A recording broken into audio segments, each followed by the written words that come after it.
Well guys, as always I press record on the remote, so here comes my little helper to make noise. She never fails without that. Right, so as you saw in the last video, Big Yellow is now on hello Sparky.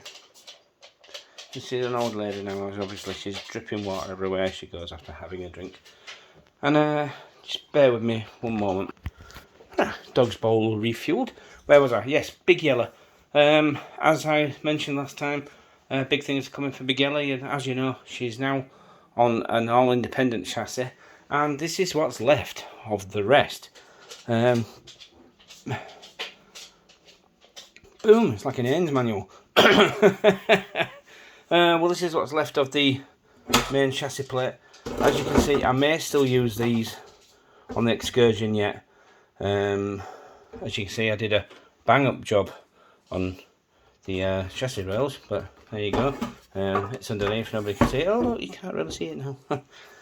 So I may redo those for the Excursion. I may not, I haven't decided. Axles, what was left of the links, the grubs, I broke my, is it 1 or 1.5mm hex driver in the grub screw, which is still in there, so I cannot get that off until I get a new hex for that. The electronics, yeah, so you notice there's a piece missing from this. Where is it? Yes, we'll come to that. Welcome to a new member of my team. My little pliers that I used for bending sheet metal broke, and these are the replacement, colour coded. They were very cheap, so they may break, but I've already used them for this. As you can see, yes, there's yellow under here. As you can see, this is the, anybody who's watching my channel and hasn't watched back videos, shame on you, where have you been? But this is, help me out guys, I've yet to think of a name for this. Yeah, I call that was Big Yellow, and the black one was Project Darkstorm, and I haven't thought of a name for this. Anyway, I thought, dead easy job. This was in that. Them body shells are identical. No, they're not. They are absolutely not. It took a monumental amount of work to get this to fit in here. As you can see, there's still a little tweaking to do to get the sides right. For some reason, these pushed the sides out on this one. So I don't know if I've narrowed it during the rebuild, made it actually the body narrower at the bottom, or whether that was always pushed out. I've never noticed. But, yeah. So I took, again, if you look at the difference, try not to scratch it. If you look at the difference, yeah,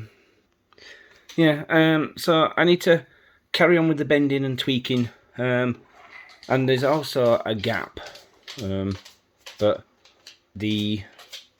when I bend this over, that will cover that gap. So yeah, I don't know what the difference is between the two shells. It's caused, I mean, this butted up against the front in the other one. I have absolutely no idea how. I mean, where these are different run in the moulds, and they are fundamentally different. Are they different ages? Comments if anybody knows. Yeah, so I'm gonna have to redesign.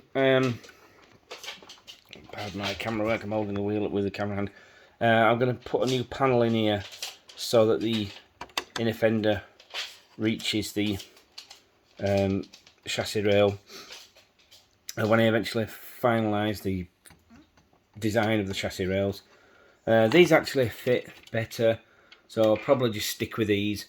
So I need to make a new little panel to fasten to that. That will make the front end rigid as well.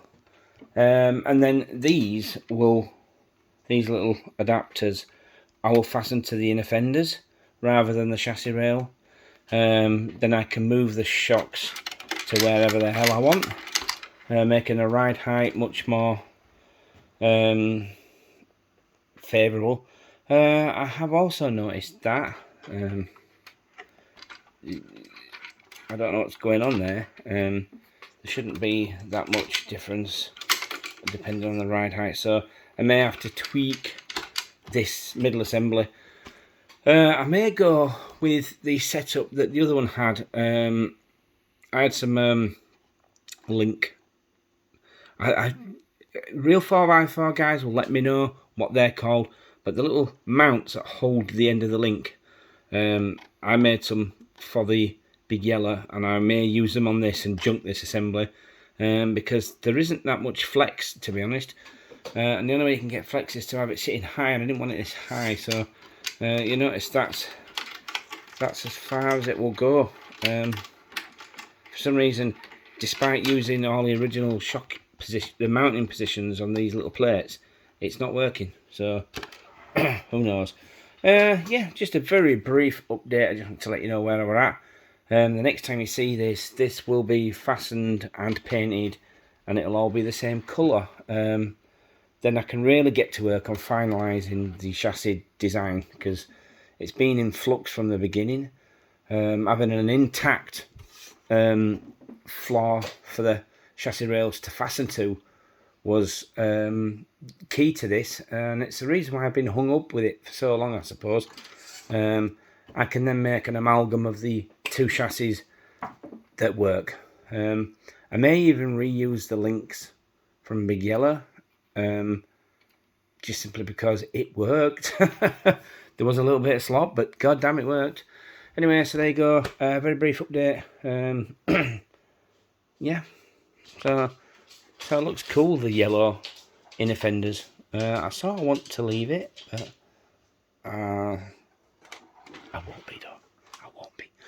I haven't decided whether to make a liner for these, a plastic liner, and keep these just for structural purposes to hold the shell together. Let me know. I'm actually interested in making a fiberglass replica of this shell. If anybody's interested in a copy of this for their own use, because as cool as this looks, I mean, that sounds conceited, but it's turned out exactly as it couldn't possibly turn out better as I hoped. My vision is this. I am acutely aware that if I took this out trailing and it rolled, it would just literally smash itself to pieces under its own weight. So I've been thinking about trying to replicate using this as the book and making a full fiberglass version. So like this is just one piece, and then like the roof and the other side would be again more pieces. So it would only be mainly a 3-piece shell. So ideas, if you think that's worthwhile, let me know. Anyway, so there we go, just a brief update. Next time you see this, it will be back on its wheels with all the body the same colour. Thanks for watching, guys. Bye.